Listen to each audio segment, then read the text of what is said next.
In the last month or so, I've had cause to think about aircraft on the Swan. I did a project with another person, and things started to come to the surface that I knew nothing about, and I got surprise after surprise.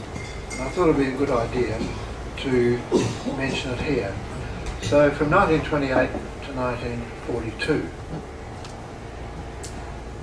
first aircraft to alight on the Swan River was flown by Wing Cdr Goble, accompanied by Flying Officer Ivor McIntyre, and they were the first to circumnavigate Australia. They flew north from Sydney, or the upper east coast, across the top, down through here. So that was a notable event. 30 fuelling stops on the way, 8,500 miles. The next aircraft to arrive on the Swan was the Savoia Marchetti, flown by a couple of Italians, Marchese di Pinedo and Ernesto Campanelli. They were looking at the possibility of an airship route from Europe to Australia, and so they came down the West Australian coast. Pretty much a trouble-free run, but they were second on the Swan. Then 4 submarine Southamptons arrived in 1928. These were a bit of a breakaway from the standard. They had duralumin hulls, saving about £1,000 on the previous types that were in the air in Europe, and probably didn't have many mishaps at all. They had a quarter deck, a crew of 4 or 5, and it was regarded as a pretty big deal by the people in Perth. Coming down the coast with them was a Wacket Widgeon, flown by Mr. Wacket himself, and he had a few problems in Perth. And if you have a good look at that photograph, you can recognise it's taken from Royal Perth Yacht Club site, with Kings Park in the background.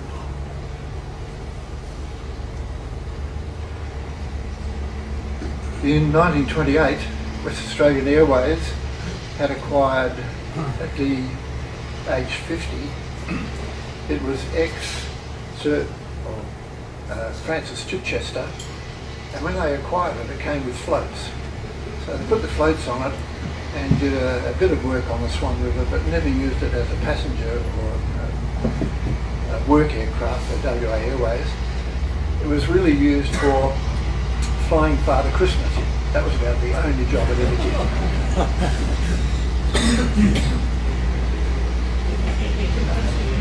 And then in the first weeks of January 1930, the Clem monoplane was fitted with floats. Herman Ideshagen imported 2 Clems. One came with floats and one without. And so they put the floats on this one, and on the 16th of January, Harry Baker became airborne on the Swan River. So that was the first local aircraft to fly on the Swan. Flew to Rottnest. Took him 12 minutes to get there. For those of you with good memories, you might remember that getting to Rottnest used to take at least an hour down the river and an hour across to the island. So if you got there in under 2 hours, include the stop in Fremantle, if you left from Perth, it'd be 2.5 hours to get to Rottnest. So 12 minutes from Nedlands to Rottnest was a bit of an eye-opener to a lot of people.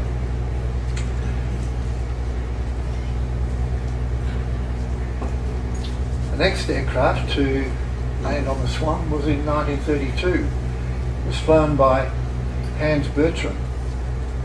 He was accompanied by Klausman, his engineer. They'd had a tough trot. They tried to fly from Europe to Australia. They got as far as Timor and got lost on the way to Darwin. They landed west of Darwin and they were sure they were east of Darwin.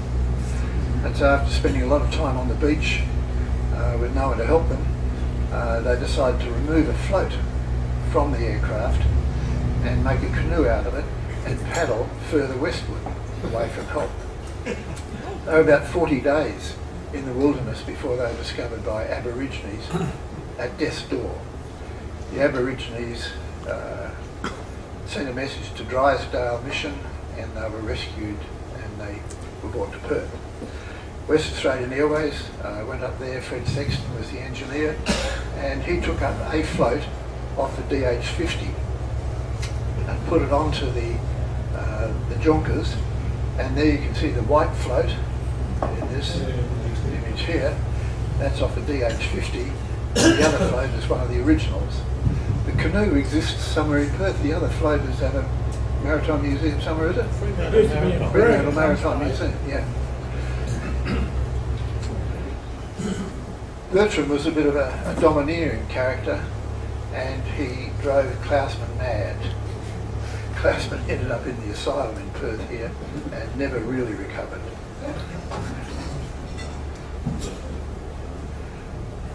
RAF Southamptons. They set out on a goodwill mission in June 1935. They were going to be in Perth in a month. They got here in they left in January and they got here in June, 5 to 6 months later. They were diverted to New Guinea to look for a crashed aircraft and then came down the coast and had a couple of problems on the way. So you could say that Southampton arrived 6 months late. Still big aircraft, 5 RAF, SARO, standing for Saunders and Rowe, SARO Londons, commanded by Wing Commander Lloyd, lobbed in on the Swan. It was part of our sesquicentenary celebration. In 1938, Australia was 150 years old, and so the British decided to put on a bit of a performance for us. So they flew 30,000 miles to Australia to fly the flag. The next aircraft was a Walrus, and I believe that came from the Sydney, visited very briefly and then disappeared again.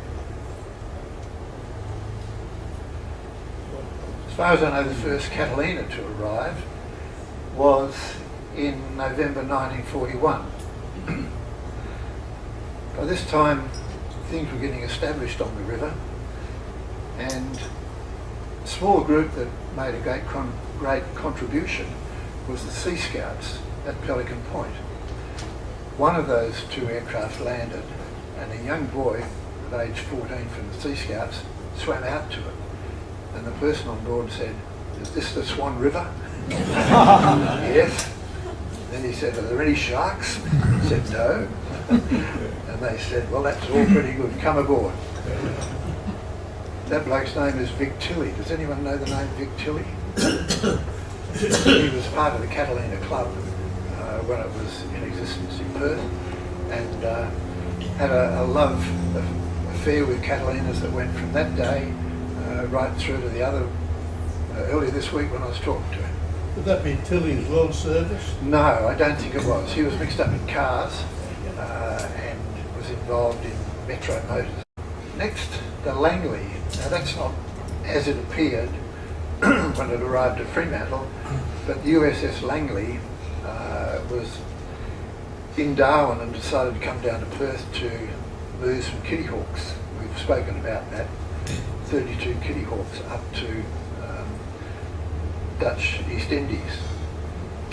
But when it arrived in Perth, it had to be unloaded to make way for the Kitty Hawks.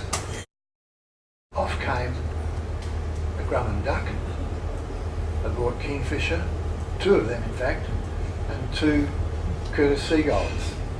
Pretty odd aeroplanes. Some of you may remember the duck force landing on Lake Munga. Anyone remember that? Yep. I think I can remember seeing that at Maylands Aerodrome. The float joined onto the fuselage of the aircraft stays in my mind. I can remember the curve of the two being joined together. And I reckon I can remember seeing those things flying around over the metro area. Why did they fly with the canopy open all the time? I can distinctly remember one over our house with the canopy open. This bloke was Probably smoking. It's probably the summer and too hot. too hot. And then, by this time, the Americans had decided that they needed a base. This was February 1942.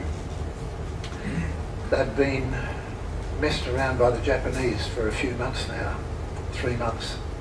And things weren't going too well in the Philippines.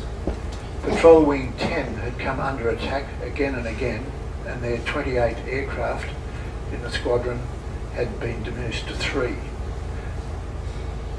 They were told to make their way to the Swan River and set up camp here away from the action.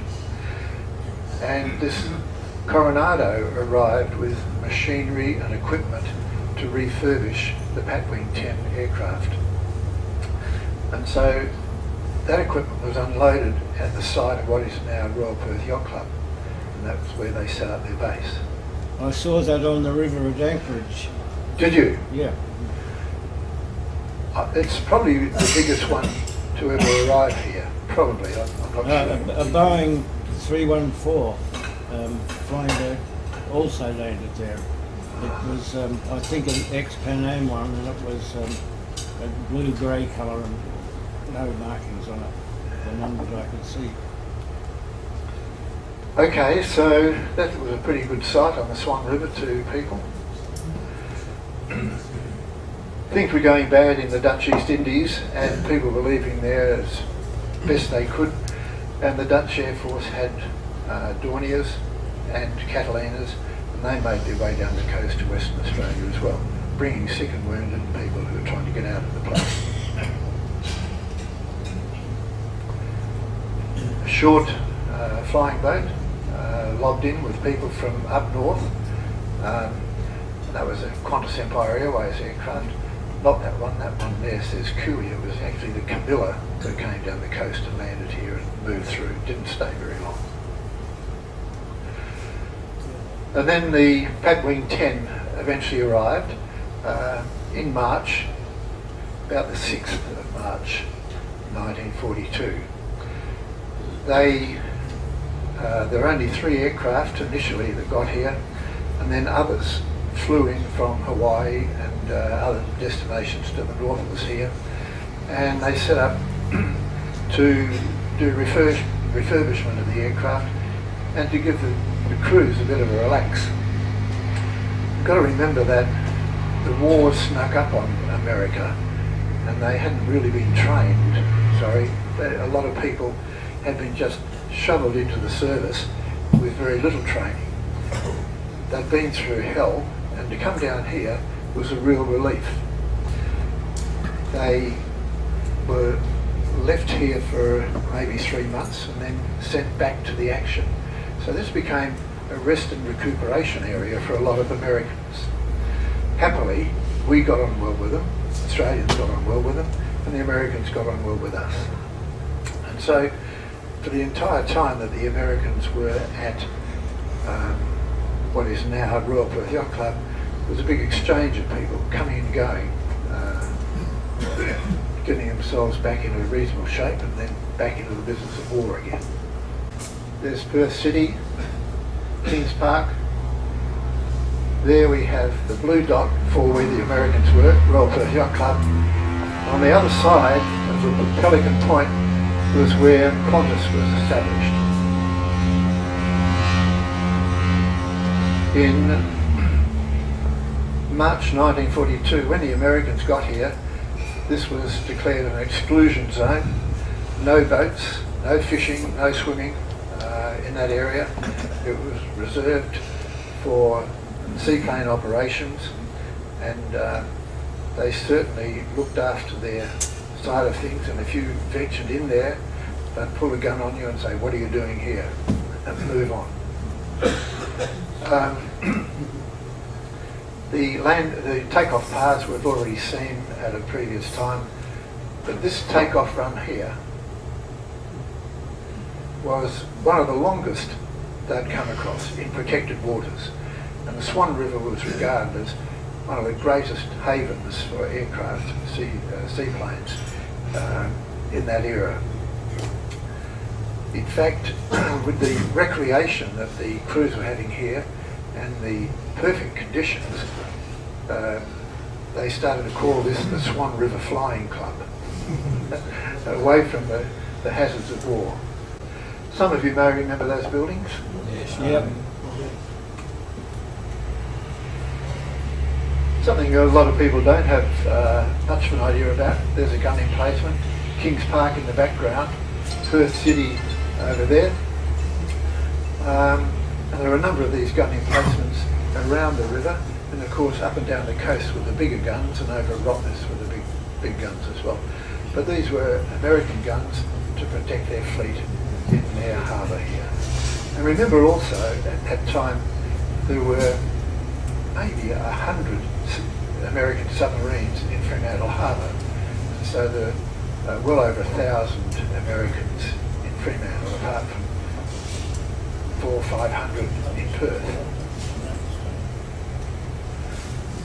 So that's what it looks like today.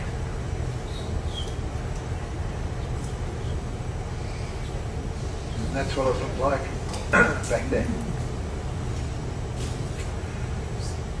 And so Qantas came along in 1943, and I thought that we'd be able to finish at 1942, because this starts another story, complete new subject, which we've talked about already, but we could talk about it again and again. So there we are, aircraft on the Swan. Thank you.